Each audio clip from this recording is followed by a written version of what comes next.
Hello and welcome back to Supposedly Fun. My name is Greg and I am here today to do a book haul revisit for the month of September. If you are unfamiliar, this is where I look back at book hauls from this month in the past and see how many of those books I have read, how many I have unhauled, and try to evaluate whether or not I still have plans to read the books that I brought into my library.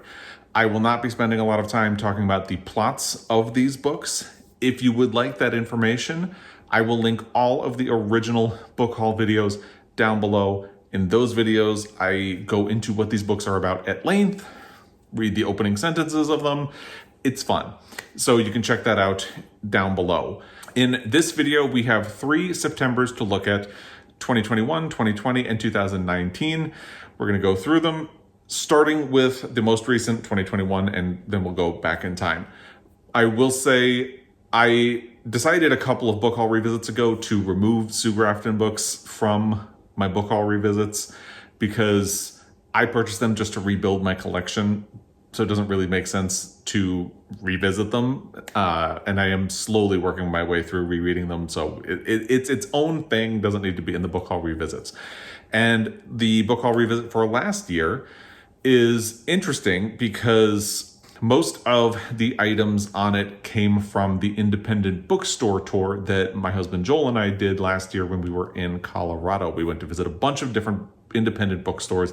It was a lot of fun. Some of the books that I purchased on that trip are more like gifty or coffee table style books, and were not intended for book haul revisits either, so I'm not including those. I am wearing a t-shirt that I got on that. This came from Shop at Matter in Denver. It says, "Vote to Protect Democracy." I love it. I got a bunch of really great t-shirts and a hoodie on that trip as well. So let's dive in with the September of 2021 book haul. That is the one that has most of the stuff from the independent bookstore tour. The first item came from that. It's Overground Railroad, The Green Book and the Roots of Black Travel in America by Candacy Taylor. I had already read this book when I purchased it. I loved it. I recommend this book all the time. It is one of my most frequented recommendations to people. If you have not read this, check it out. It's fantastic. Joel listened to it on audio this year and loved it as well. My mother-in-law and even my father-in-law read it this year as well. The only reason I say even my father-in-law is that he reads less than the others of us. But yeah, real big fan of this book.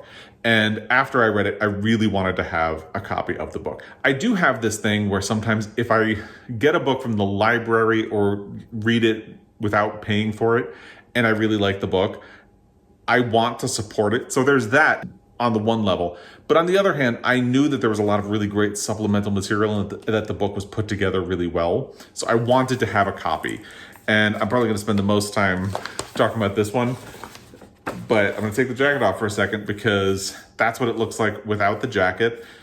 And this book is really incredibly and lovingly put together. There are so many really great photographs. There are copies of all the different green books and their covers in here. In some parts of it, Candacy Taylor actually traveled around to try to see if businesses that had been on the green book still existed. And if they did, she took pictures of what they look like now, which is really interesting. So even if you listen to this on audio, as I did, the physical book is a really great supplement to the book, and I highly recommend it. It's just put together so well. And let me just find one more photo. So here is a hotel in Miami. Yeah, it's just a fantastic, interesting book, and I'm so glad that I found a copy. This was from one of the locations of Tattered Cover that I picked this up. And they just had it in stock. And as soon as I saw it, I knew I had to get it because I had wanted a copy anyway. So here it is. I had already read it when I brought it into my library, and I'm so glad that I have a copy that is on my shelf and that I can show to people and help promote the book even more. The next one also came from the independent bookstore tour and also came from a Tattered Cover. I believe this one came from the Littleton location. I can't remember where I got Overground Railroad. It was the big one that was in a theater, but I don't remember which location that is. Anyway, Mayflies came from another Tattered cover. This is by Andrew O'Hagan. I have not read this book yet. I've heard a lot of really good things about it. I do still intend to read it. I don't have any intentions to read it soon or in the near future, but I'm totally comfortable having it on my shelf based on the feedback that I have gotten about it. And I'm happy letting it continue to keep up some space on my shelf because I will get to it at some point. I just don't have plans to do it anytime soon. The next book did not come from the independent bookstore tour. It actually came from Montana Book Company. It is The Power of the Dog by Thomas Savage. I got this for obvious reasons. When I heard that the movie The Power of the Dog was coming out, I actually was not aware that there was a book that it was based on. And a podcast that I listen to called Little Gold Men, which is all about the Oscars and, well, awards predictions, but their primary focus is the Academy Awards. It's totally my jam. They did a book club episode where they talked about the book and kind of speculated about how it would adapt for a movie. And they didn't have spoilers in it, but I just was so fascinated by everything that they had to say that I posted about the episode that they did. Charlie, who is one of the owners of the Montana Book Company, replied to my tweet and said that they had it in stock. So I called them, ordered it, and it was sent to me. I did read it. I also did a book to movie comparison, which I will link down below. It's one of my most popular videos of all time, which makes me feel good because I put a lot of work into that. I loved this book. It was my favorite book that I read of last year. I'll put a link to that video where Joel and I talk about our favorite books from last year down below. It was a bit of a surprise. I don't think I realized until I was putting together the book versus movie comparison how much I really liked the book and all of the things that it did. Fantastic book. Loved it. This is a success story. I have read it and would probably reread it. Next, we have The Collected Schizophrenias, essays by Esmé, Weijun, Wang. This was actually sent to me by Brian at Bookish. He had a copy, and I had mentioned it as something that was on my TBR, I think in my great nonfiction books. I talked about nonfiction books that I have read and nonfiction books I want to read, and I believe this was on there, so Brian offered to send me his copy, and here it is. I have not read it. I don't have any immediate plans to read it, but I am still interested in getting to it, so it's totally fine taking up some space on my shelf, and I'll get to it when I get to it. That's just going to be the way it is. The next one is The Magician by Colm Tóibin. This actually did not come from the independent bookstore tour either. Joel won a copy of this on Instagram, I believe. I have not read it. I have actually still not read any books by this author, and I really need to get to it. So I think my plan is I have two other books, The Story of the Night and Blackwater Lightship. Blackwater Lightship is probably the one that is going to be my first Colm Tóibin book. I've decided on that. So I just need to get to that one, and then I can do the others. I would probably do The Story of the Night before I would do this one, just because it is about Thomas Mann, I believe. Yes, Thomas Mann. And I'm a little less familiar with him as an author. I know you don't really need to be familiar with him in order to enjoy the book. I've heard from plenty of people who are not familiar with Thomas Mann and have read this and liked it. But I feel like there are other books by Colm Tóibin that I would prioritize before this one, but I'm still happy having it in my collection at this point in time. If I read those other books and really just don't like them for some reason, which I would be surprised if that would be the case, but you never know, then maybe we would be looking at an unhaul. But right now, this is totally fine hanging out on my shelf, and I will get to it once I have gotten to those other books by him. The final book that I got in September of last year is The Inexplicable Logic of My Life by Benjamin Alire Sáenz. This is the same author who wrote Aristotle and Dante Discover the Secrets of the Universe and Aristotle and Dante Dive into the Waters of the World, which were also huge hits on our Best Reads of 2021 video. I have not read this one yet, but Joel did, and he loved it. And I believe a friend of ours and my mother-in-law have also read this at this point, and they have also really liked it. So I do really want to get to this book soon. I don't know if I will manage to squeeze it in before the end of the year, because I think I would like to reread Aristotle and Dante Discover the Secrets of the Universe. And the reason I would prioritize that reread is that there is a film adaptation of it that just premiered at a film festival. I don't think it has distribution yet, but the likelihood is that it will be out sometime soon. So I would prioritize the reread of Aristotle and Dante Discover the Secrets of the Universe before I would do this. However, I am really looking forward to reading this. So that is 6 books that I hauled in September of last year. I've only read 2, and one of those, Overground Railroad, I had already read when I made the purchase, but all of them are books that I am still excited to get to and read at some point. So there are no unhauls, and there are no likely unhauls in that collection either. So that's pretty good. Now let's get to September 2020. One thing I notice is that as I go back in time, my book hauls have a tendency to get bigger. That's not always the case, but that is the case here. We're going to go from 6 books in September of 2021 to 8 books in September of 2020. And it's going to be even bigger when we get to September of 2019. So 2019 was my first full year on BookTube, and I got a little bit overexcited about purchasing books. So the 2019 book hauls tend to be the larger ones in any one of my revisits. But we're going to do 2020 right now. And we start with a success story. That is Burnt Sugar by Avni Doshi. I have read this, and I don't remember the timing of my purchase. I know Burnt Sugar was something that I was interested in when it made the long list for the Booker Prize that year, but I think it was also something that I was waiting for a little bit more feedback on. So as people started reading the long list and they started talking about this, I really decided that it was something that I was interested in. And I can't remember if I purchased it before the shortlist was announced or after. And I didn't rewatch my book haul video to find out because I just didn't want to spend the time to do it.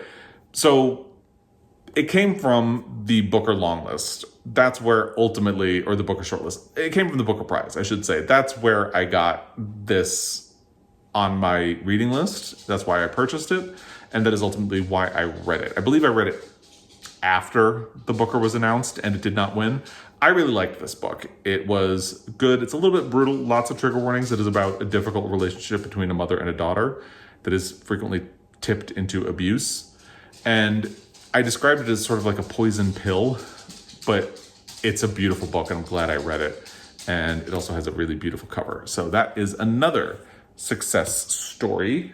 I'm gonna move some books because Jamie's looking like she wants to jump up. Let me make some room for her. Come on. Here she is. There's Jamie. All right, so the next one is actually something that I unhauled. I'm gonna move the camera. So no, she's actually gonna lie down. So I'm not gonna move the camera, but she's gonna hang out right here. So the next one is actually an unhaul, and that is Northernmost by Peter Geye. This was actually sent to me, and it sounded really interesting, but I was going through my shelves recently and trying to figure out where I could make room for books, and I looked at it and it sounded interesting, and I just thought to myself, when am I ever gonna read this? So ultimately I did unhaul it. I did hold on to the other book that had been sent to me, which was Betty by Tiffany McDaniel. I do still want to read this book, and because it has this really distinctive, colorful spine, and it is a broad book, it jumps out to me from the shelf a lot, and I constantly think to myself, oh, I want to read that book. So this one I held on to, this one I would still like to get to, and it will continue to live on my shelf, at least for the time being, as a result. Then we get to Transcendent Kingdom by Gyasi. I did read this book.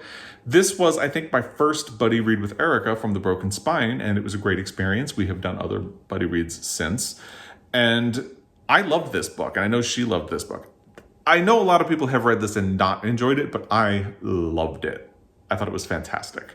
And I thought it does a lot of different things, but it balances them all pretty well. Like, this is about religion, it's about race, it's about academia, it's about family, it's about addiction, it's about, I don't know if I mentioned religion, but like, it's about a lot of different things. And I think it balances them all really well. There are people who did not agree, and there are people who took one of those elements out and don't like that element or don't like the way it was handled in the book.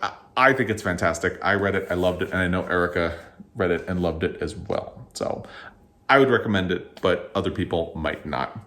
The next one is a book that I still want to read, have not gotten to, and the more people talk about it, the more I feel like I need to get to it. It's Piranesi by Susannah Clarke. At the time I got it, it had not won the Women's Prize. It had not even been longlisted for the Women's Prize. I got it because I like Jonathan Strange and Mr. Norrell. I think it's a really long book. It's a kind of overly long book. You could easily edit it down, but I find everything in it to be fascinating. And it has it has footnotes. And I love a book with footnotes. I have also read and enjoyed The Ladies of Grace Adieu, which is a collection of short stories set within the world of Jonathan Strange and Mr. Norrell. So I had a feeling based on that I would like Piranesi. I just haven't gotten around to it. And now at this point, it almost feels like because everybody is reading Piranesi and for the most part liking it, it almost feels like I don't have to rush to it because it doesn't need me to talk about anymore. People have already found this book. They're already liking it. You know, that weird sort of mindset that you sometimes get. So I will still get to it at some point. I'm just not in any rush to do it. And yeah, it's totally fine taking up some space on my shelf until I do get to it. Then we have a book that I did read, but I unhauled, Winter Counts by David Heska, Wanbli, Weiden. This is sort of a mystery thriller type book that is set on a reservation. And I liked it. I didn't love it. I didn't like it enough to want to keep it on my shelf. And when I needed space, I decided to trade it in. So that's what I did. And then the next book is The Answer Is by Alex Trebek. I did read this book and I kind of surprisingly enjoyed it. I actually listened to the audio, which is read by both Alex Trebek and Ken Jennings. And it came out before Alex Trebek died. So there'd probably be an added layer of poignancy now, especially since Ken Jennings is one of the two hosts of Jeopardy who replaced Alex Trebek. I was surprised by how much I enjoyed this. A lot of the time, celebrity memoirs I don't really respond to them. But this was a really charming story. It doesn't go deep at all. We purchased a copy because we found out that the proceeds from the book were going to be going to his cancer foundation. So Joel read it as well, and we wanted to make sure we supported that. So we purchased a copy of the book. And it was great. I'm not going to really recommend it. If you're a fan of Alex Trebek, sure, read it. If not, you're totally fine just skipping it. And then the final book for my September 2020 book haul is Know My Name by Chanel Miller. What a great but brutal memoir. I would say this is kind of essential reading. If you are unfamiliar, Chanel Miller is the woman who was raped by Brock, who famously got an extremely light sentence. And then her victim statement from the sentencing went viral after that. And her memoir is really interesting because it's about her experience and the ways in which she was treated as a suspect or as like the perpetrator of a crime rather than the victim by the system, and the ways in which Brock got treated way better than her. He was always given the benefit of the doubt, and she was always treated very harshly. And everything that she did was subject to criticism, and everything he did was kind of given a free pass. I'd say it's a real essential read. It is brutal, trigger warnings galore, but it is a fantastic book and a really great memoir as well, I would say. So of the 8 books that I hauled in September of 2020, I have read 5. The only ones I haven't are Northernmost, Betty, and Piranesi. And there are 2 unhauls, Northernmost and Winter Counts. And I don't think there's anything that's on the cusp of becoming an unhaul. Everything else is pretty fine hanging out. You know, I enjoyed the books that I have read enough to hold on to them. And yeah, so this was actually a very successful book haul in September of 2020. Now let's get to September 2019. This is a big one. There are 16 books in this one. Again, 2019 was my first full year on BookTube. I joined right at the end of December 2018, so it doesn't even really count. But first full year on BookTube, I was really overexcited about everything and purchased more books than I probably should have. And that's usually where I run into the most mistakes in book hauls, like things that I didn't really need to purchase. So let's dive in. The first one was actually not a purchase. I won a copy of Nightboat to Tangier by Kevin Barry, and I don't remember where. It's been a couple of years at this point. I'm sure in the original book haul video, I mentioned where it came from, but have not read this. I do think the more time passes and I don't get to this, the more the urgency sort of fades away. But every time I mention it, somebody comments and says that they really like it, and that sort of brings the urgency back up. So there's a chance that if I have not read this book at this time next year, I'll start thinking about an unhaul. But right now, I have the space I need on my shelves, and I've heard enough good things about it, and I'm still interested enough that I'm going to hold on to it, and we'll see if I manage to get to it anytime soon. I'm just going to make a little room. I dropped my pen off the table. Everything's fine. The next one is Genderqueer by Maya Kobabe. I purchased this graphic memoir so long ago that it wasn't really controversial at the time I purchased it.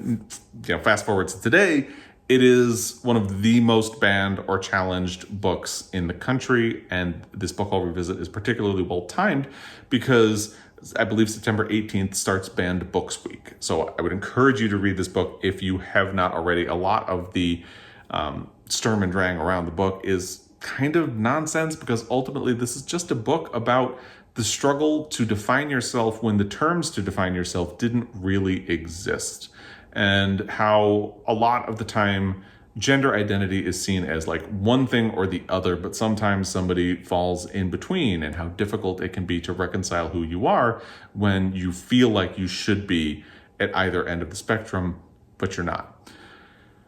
Really great book, very interesting, and I would absolutely recommend it, particularly again with Banned Books Week coming up.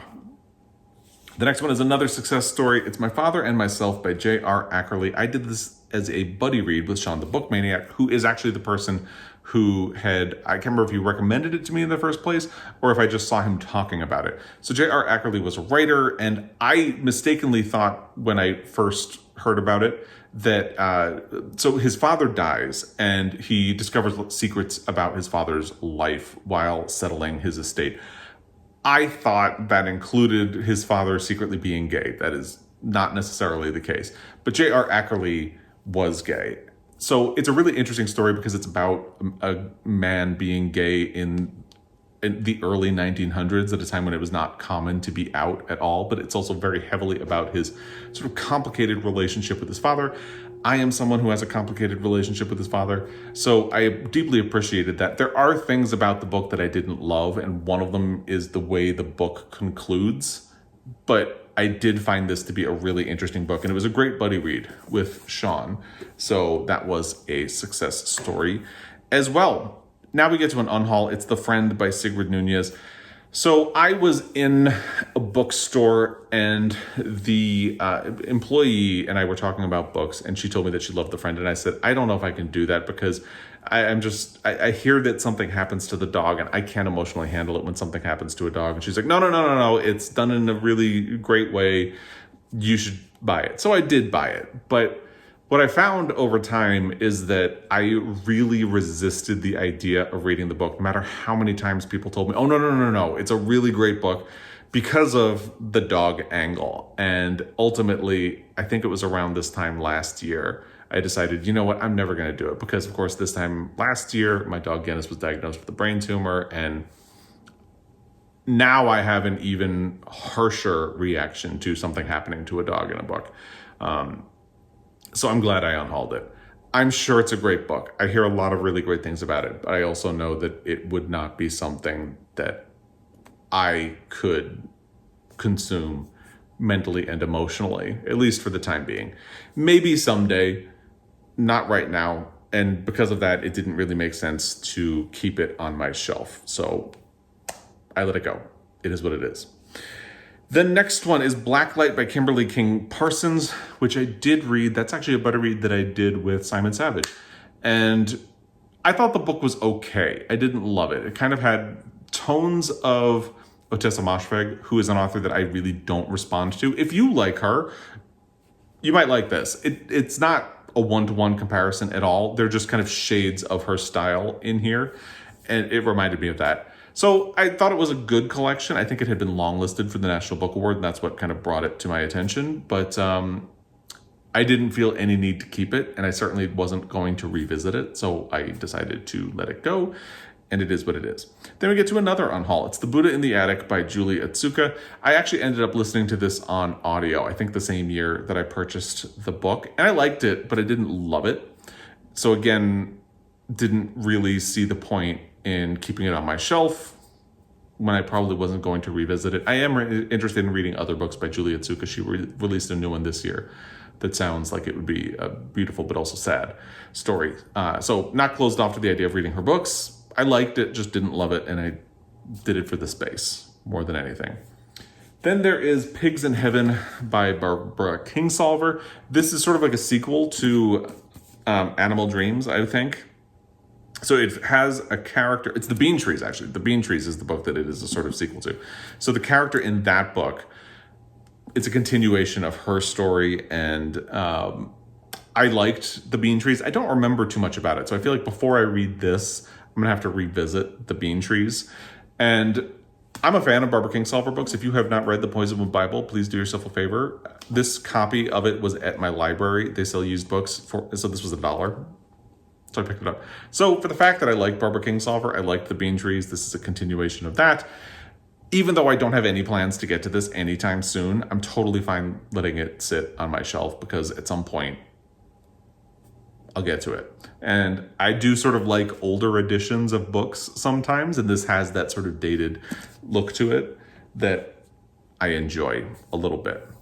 Then there was Wild by Cheryl Strayed, which was a casualty of me just wildly needing a lot of space in that area of my shelves, because I am interested in reading it someday. I have seen the movie and enjoyed the movie adaptation with Reese Witherspoon, but I didn't have any space. And I thought to myself, am I likely to read this book in physical form, or am I going to listen to the audio someday? And most likely, I would listen to it on audio, so I don't feel like I need to hold on to the book just for that.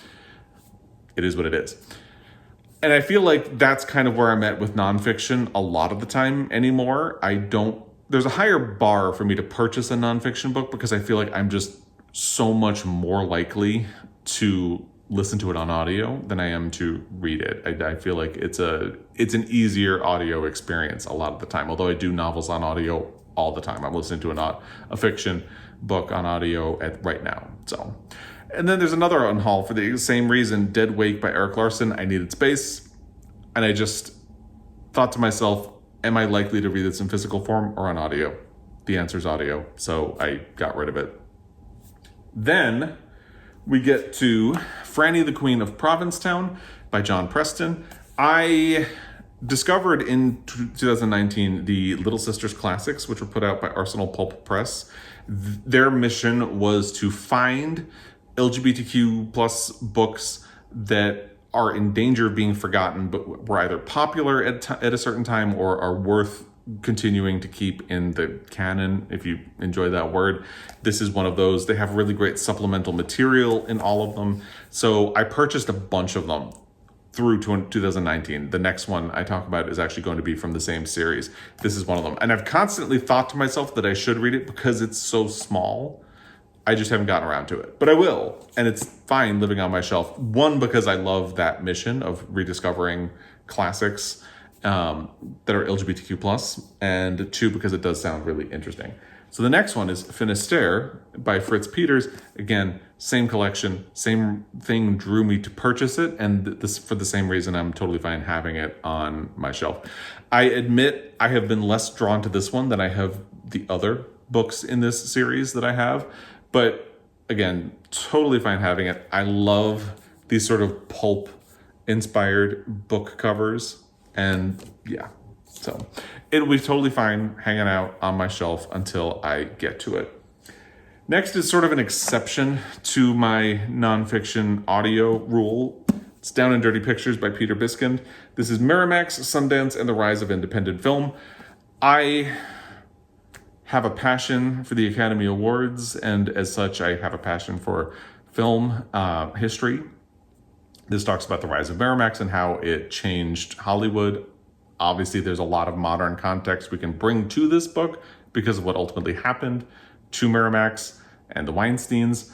And It was recommended on a podcast that I listened to called This Had Oscar Buzz, and they basically say, yeah, a lot of the stuff that's in the book has a controversial history nowadays and was even controversial at the time, but it's a really great book from a history perspective. So at some point I will get to this. I'm much more likely to do it on audio, but because I have a passion about the subject, it's totally fine staying on my shelf because it ties in with something that I really love and enjoy. In 2019, I decided to do my Pulitzer Prize project, where I try to read every book that has won the Pulitzer Prize for fiction. I had already read All the King's Men. Somewhere along the way, it would frequently happen that when I moved, I would lose books somehow. Don't really know how. But over time, they would just have a way of disappearing. So I used to have a copy of this book, don't know what happened to it. And it is one that I want to reread as part of that project. So I found this used copy with a fun vintage cover, and at some point I will reread it, and at some point I will do it as part of my Pulitzer Prize project. Don't know when I will. I have a bunch of other ones that I would get to before I would pick this one up, but I also have this thing where at some point I would love to have a copy of every book that has won the Pulitzer Prize for fiction. And obviously that means I'm totally happy having that copy on my shelves. Then there's Wish Her Safe at Home by Stephen Benatar. This was a book that had been recommended by Sean the Book Maniac. He talked about it on his channel. I immediately purchased a copy. Have not gotten around to reading it. It sounds like a great book. I'm really looking forward to it. So this is totally fine hanging out on my shelf until I get to it. And then we have The Secret History by Donna Tartt. I did not get along with The Goldfinch. I did not finish that book. So I'm always skeptical when people tell me that The Secret History is so great. But a lot of people tell me that it's great. And a lot of people who tell me that it's great are people who have opinions of books that frequently line up with mine. So I feel like I'll get to it at some point. I don't have any rush to do it. It's a brick of a book. So part of me wonders if I should have done this on audio, but right now it's fine hanging out on my shelf. In another year or two, if I haven't read it, I'll start to think about doing what I did with Wild and Dead Wake, get rid of it, and then at some point revisit it on audio. But for now, it's here, it's fine. And the last book is an unhaul. I did read it and I hated it. It is The Chestnut Man by Soren Sveistrup. I actually had a surgery on my foot in 2019, so I read it while I was recuperating and couldn't move, and I hated it. Hated it, hated it, hated it. Did I mention I didn't like it? So yeah, basically the second I finished it, I held on to it long enough to talk about it in a Friday Reads video, or I did a review of it or a monthly wrap up, something. I held on to it to talk about it in that, dropped it on the floor, and immediately took it in to trade it in because I didn't want that energy in my house. I didn't like it that much. So that's 2019. Again, there were 16 books. Of those, I read 6. One of those was read before it was hauled, and that's All the King's Men. And 5 out of the 16 books have been unhauled.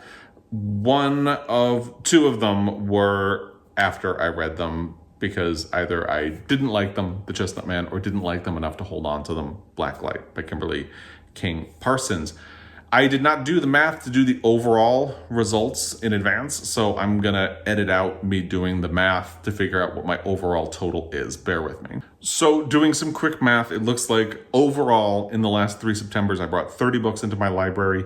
I have read 13 books out of those 30. That's almost half. That's not bad. And a lot of the books that I read in that were books that I really enjoyed, and that's pretty good. There were only 7 unhauls out of that 30. And again, some of those I read and didn't like enough to keep. Some of those I just decided I'm more likely to do on audio at some point. And then in the case of The Friend, it was kind of hitting an emotional, mental hiccup for me that I knew I wasn't going to be able to get over anytime soon. And of the books that are left that I have not read, I feel pretty confident that I am going to get to all of them at some point, so I'm fine having them in my library. I would love to hear your feedback about any of these books that you have read. Let me know in the comment section down below. As always, I really appreciate your time, and I will be back. Until next time, happy reading.